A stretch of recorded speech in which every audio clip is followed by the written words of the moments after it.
بسم الله الرحمن الرحيم الحمد لله رب العالمين والعاقبة للمتقين الصلاة والسلام على سيدنا محمد وعلى آله وأصحابه أجمعين سبحانك لا علم لنا إلا ما علمتنا إنك أنت العليم الحكيم رب اشرح لي صدري ويسر لي أمري واحلل عقدة من لساني يفقهوا قولي. Inshallah, we will resume our Seerat-e-Mustafa sallallahu alayhi wasallam discourses and sessions. There was a huge gap due to Eid and the Eid al-Adha's holidays. So inshallah, we'll resume back to where we left off. In the previous session, we did discuss of da'wat of Prophet alayhi salatu wasalam after getting wahi and delivering ahkamat, meaning the salah, and who believed in him. So we discussed that it was Khadija radiyallahu anha, Ali radiyallahu anhu, and Abu Bakr radiyallahu anhu. And in that previous session, we also made a brief,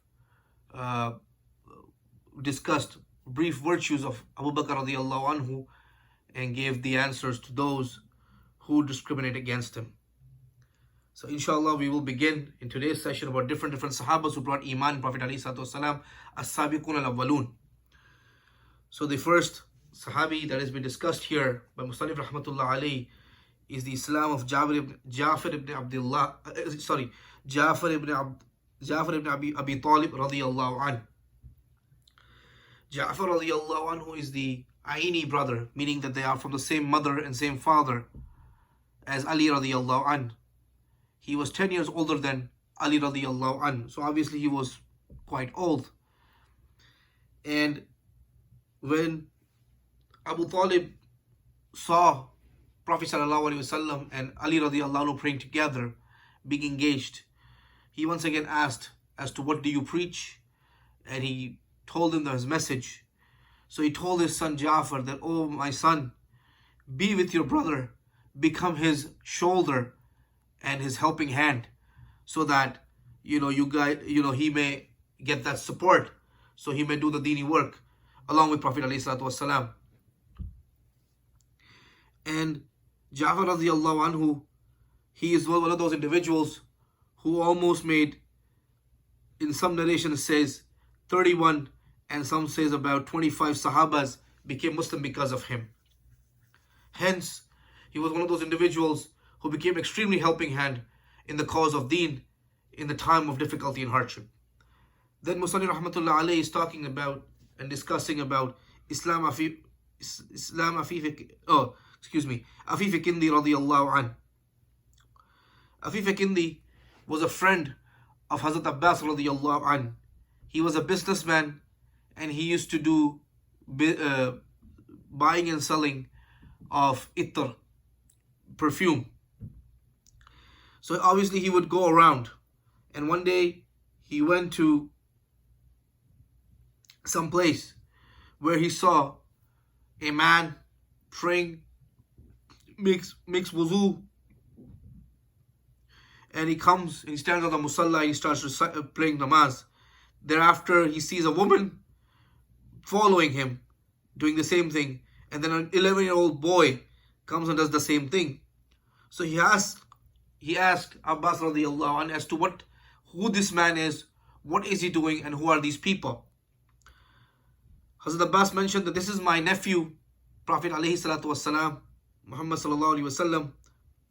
That boy that you see, 11-year-old, he's also my nephew, Ali ibn Abi Talib. And that woman you see is the wife of Prophet alayhi salatu wasalam, meaning Khadija radiyallahu anha. He realized that there was something different about this way of worship, and he immediately went, and both him and his wife became musharraf with Islam. Hence, they also became from Sabikun al-Awwalun. Then, Talha radiyallahu anh, he embraced Islam, and he was also a businessman, so he would go to many different places. One time he went to Basra, and one day he hears this rahib calling out from his sanctuary, yelling out and screaming that, is there anyone from the Meccan place or from the Meccan tribe who has come here for business? I want to find out if that prophet whom should be preaching about Tawheed and Islam, has he come out yet? Has he propagated about Islam? Has he declared prophethood? Talha radiallahu anhu, when he heard this voice, he immediately went and asked, what are you talking about? He said, look, in Mecca right now, it is about time that a prophet has to come out and he has to declare prophethood and he has to negate worshipping of the idols. This is his time. He said, who are you talking about? He said, his name is Ahmad. He will be staying in Mecca, but people will persecute him and he'll make hijrat towards this place which will be which will have date palms and which will be a a land which will have many pebbles and stones, meaning Madinah Munawwara, and he will be the last prophet. Obviously, this reminds me of an ayat of Yarifunahu kama yarifuna abnahum. They knew exact signs of Prophet ﷺ. Yet the transgressors, being the transgressors, they did not believe in Prophet ﷺ. They knew exactly that which month is he going to come out in. They knew exactly what his signs of prophethood would be. So there was no doubt in their minds who he was. But because they did not want to lose the position, they did not want to lose the support of their people, and they did not want to be like ordinary people, hence they resisted Prophet ﷺ's da'wat. But Talha radiallahu anhu didn't. When he heard this, he realized that something is up. So he asked, who are you talking about? He said, Muhammad ibn Abdullah. So he goes back and he asks, did something unusual has happened while I was gone? So people said, yes, Muhammad Amin, meaning Prophet ﷺ, has declared prophethood and he is, propagating this about this new deen that we don't know about. He goes to Abu Bakr radiallahu anhu because he had ta'alluqat with him. And again, once again, the virtues of Abu Bakr radiallahu anhu are very clear, that it was because of his consistent support for the cause of this deen that Sahaba became Musharraf al-Islam because of that. The people who were from the Sabiqun al-Awwalun became Sabiqun al-Awwalun because of Abu Bakr radiallahu anhu. And this example tells us. So he went and he told them, and again, he also became Musharraf al-Islam. Then Sa'd ibn Abi Waqqas radiallahu anhu, his Islam, he was, 3 days have passed and he used to see a dream constantly that in utmost darkness there is a man who is illuminated like a sun, and he's basically guiding people towards this light. And Zayd ibn Haris, Ali radiallahu anhu, and Abu Bakr are going towards this light, and they have already been there. Like they know the path. They're following that light and they're going to this path. So once again, he goes to Abu Bakr and he tells him, yes, indeed you have seen the true dream, and hence he also embraces Islam. Then Khalid ibn Sa'id ibn al-As radiallahu anhu, he was from the 4th or the 5th who became Musharraf al-Islam. His story is very ajib, that he sees a dream that there is a very deep trench that has been dug up, and there's a fire there, and his father is trying to pull him and throw him into this fire, and there's a man by the name of Prophet ﷺ who comes and holds him from his waist and from his back and pulls him out, meaning that he was trying to save him. He realizes this dream and he mentions this dream to Abu Bakr radiallahu anhu. Abu Bakr radiallahu anhu immediately tells him that, you know what, your dream is also very true, and you should listen to what Prophet ﷺ has to say. Once again, it is Abu Bakr radiallahu anhu who is becoming a means of spreading the deen and Islam, and a great helping hand of Prophet ﷺ, and fully understanding the message. There is no doubt, and there shouldn't be any doubt in anyone's mind, that Abu Bakr would be someone who would not be deserving of anything. Abu Bakr, whose status was defined from the very get-go. Those people who discriminate, who slander against him, need to learn these things, need to know who he was. Really, this is indeed ajib, travesty, that these people just make comments and like there's no tomorrow. without any accountability, without even stuttering for a second that, who are we talking about here? This individual is responsible for so many people. السابقون الاولون, those who became Muslims, was because of him, right? So once again, virtue of Abu Bakr radiallahu anhu, and hence he takes him. So he said to him, what do you preach? To Prophet alayhi salatu wasalam, Khalid ibn Sa'id said to Rasulullah sallallahu alaihi wasallam, he said, أدعوك إلى الله وحده لا شريك له وأنا محمدا عبده ورسوله تخلو ما كنت عليه من عبادة لحجر لا يضر ولا ينفع ولا يدري من عبده وممن لا يعبده. Meaning, the gist of it is that I call towards Allah subhanahu wa ta'ala, who is one and there's no partners, and me, Muhammad, I am his messenger and his slave, and I tell you to leave that which you worship, stones, and those who cannot harm you, and those who cannot benefit you, and they do not know if someone has worshipped them and someone has not worshipped them. Meaning, they're completely useless and futile entities that they are worshipping as gods. Khalid radiallahu anhu immediately embraced Islam, and he realized. So Prophet ﷺ told them to look, don't go home, just go home and don't tell anyone about Islam. However, deen is deen, and the rang and the sohbah of the Prophet ﷺ was such inspirational that they could not hide it. So he tells his father. His father got really upset. His father got so upset that he started beating him up so bad that his whole head became, he was hurt so badly, his whole head became red, meaning that he was really, really badly hurt. And then he takes a stick and he slams him with the stick, and the stick breaks. That's how he hit him. And he said that you're going to defy our forefathers. You are going to follow a man who calls our forefathers ignorant.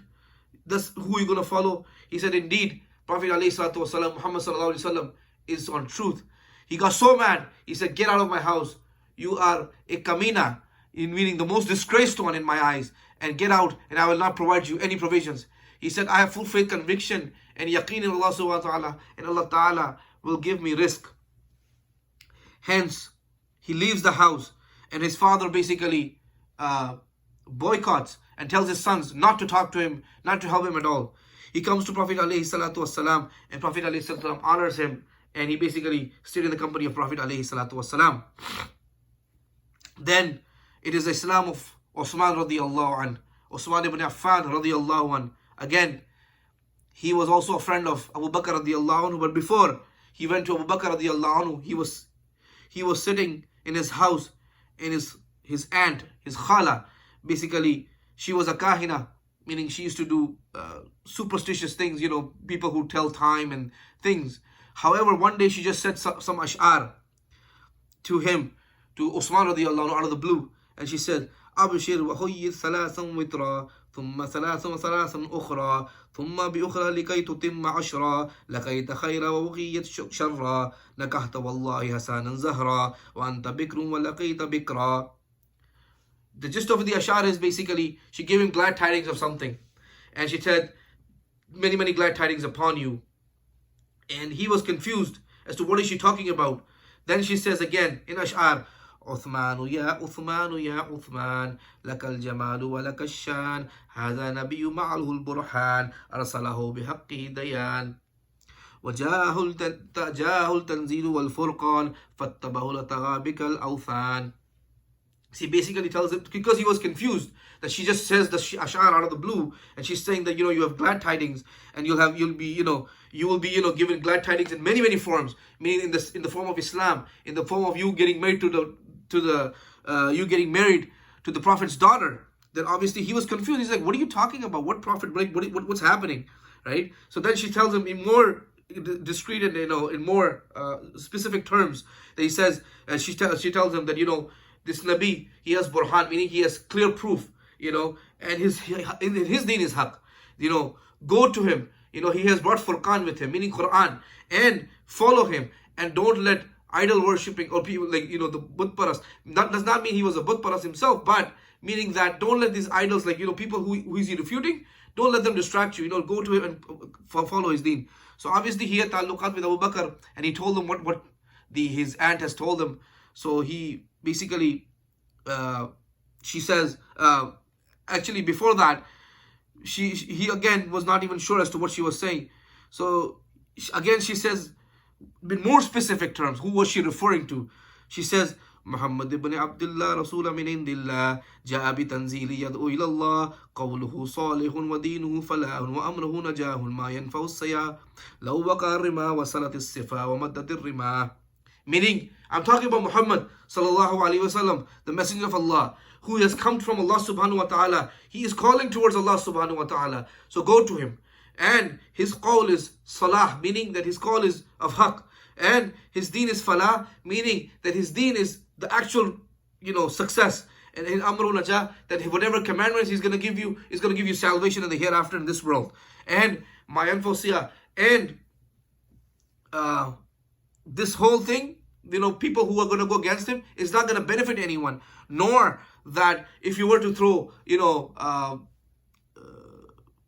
the spears and the arrows towards him, meaning that even if people were to fight him and people were going to dispute him, regardless, his deen is something that is going to stay forever, something that you should go and apply. Hence, he goes to Abu Bakr radiallahu anh, and obviously he tells him the whole situation as to what she said, and he obviously asked about Prophet alayhi salatu wasalam, and Abu Bakr radiallahu anh immediately brought him in the company of Prophet alayhi salatu wasalam, and obviously the Babarakat company of Prophet alayhi salatu wasalam benefited him so much, and he sees Ali radiallahu anh being with him, and he basically asked him, what do you preach? And he also told him that I preach that Allah is one, there is no God but Allah subhanahu wa ta'ala, and I give you commands of worshipping Allah and Allah alone, and Allah subhanahu wa ta'ala calls you towards Jannah. Hence, he also brings Islam.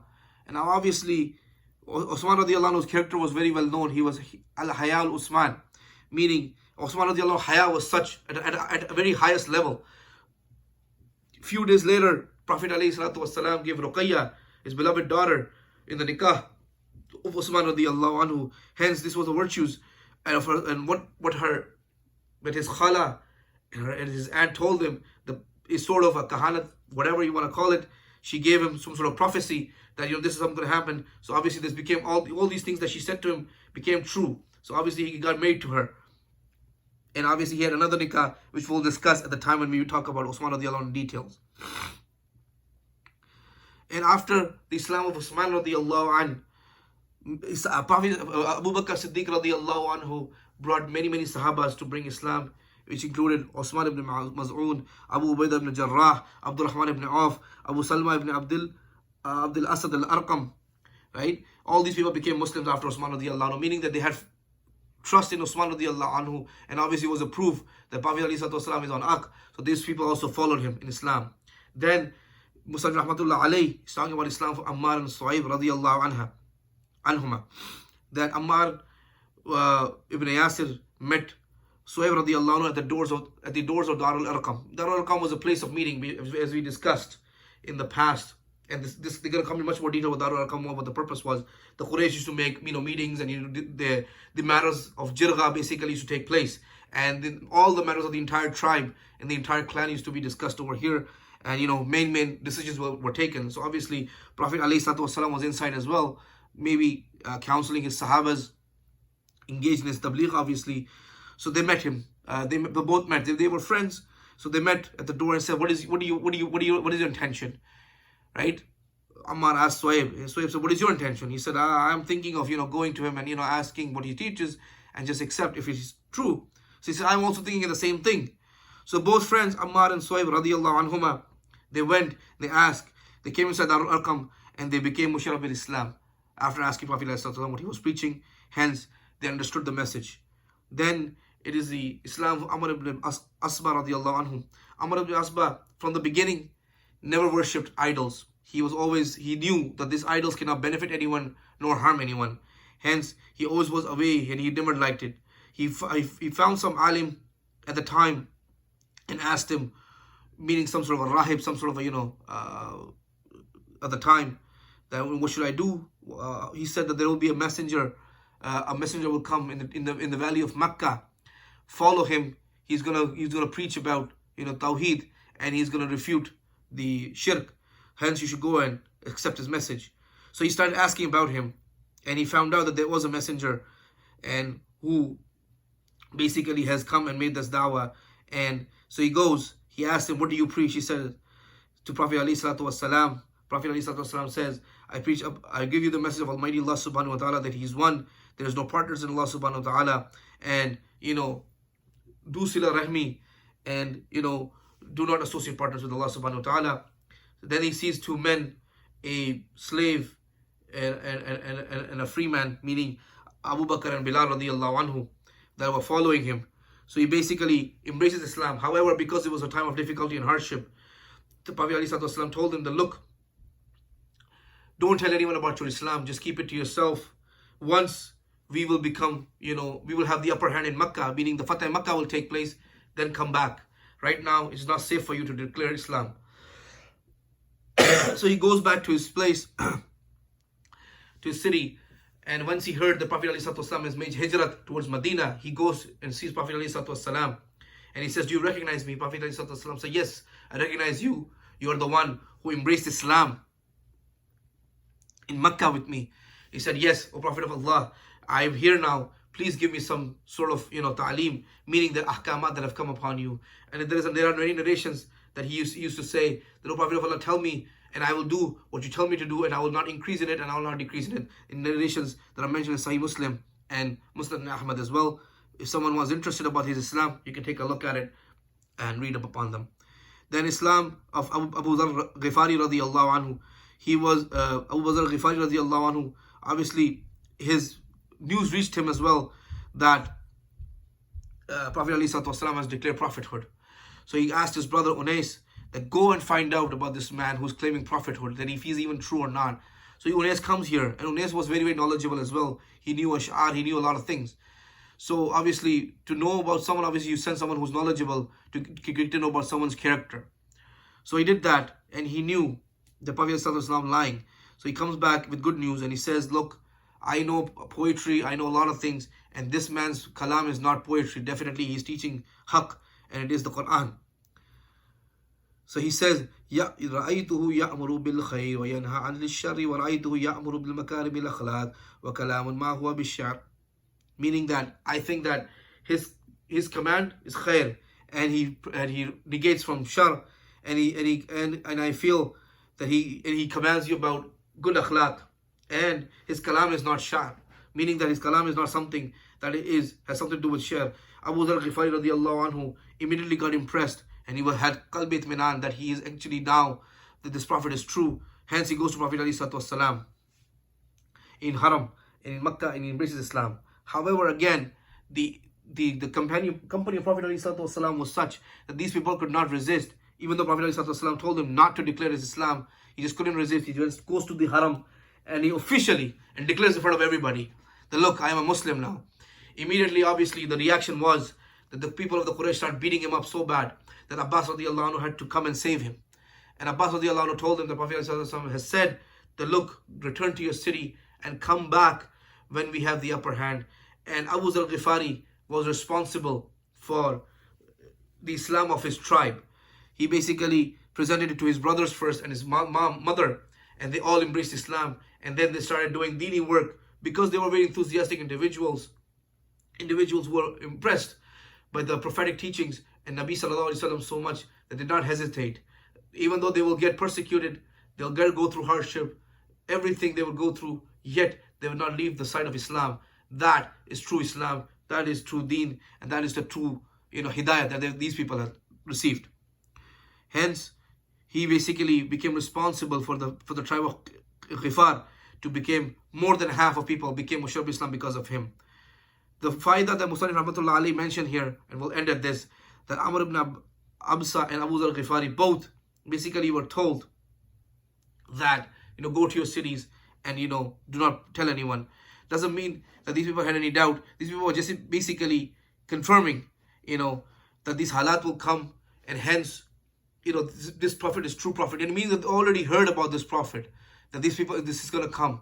So this tells you that Prophet ﷺ's haqq, deen was haqq. Hence, anyone who discounts in any shape or form the virtue of these sahabas, especially Abu Bakr radiallahu anhu, he should really think about it, because a lot of people make claims. Unfortunately, a group makes a claim that only 5 people stayed, as Muslims, and everyone else became murtad. These are people who in the most difficult times embraced Islam and made elan of it.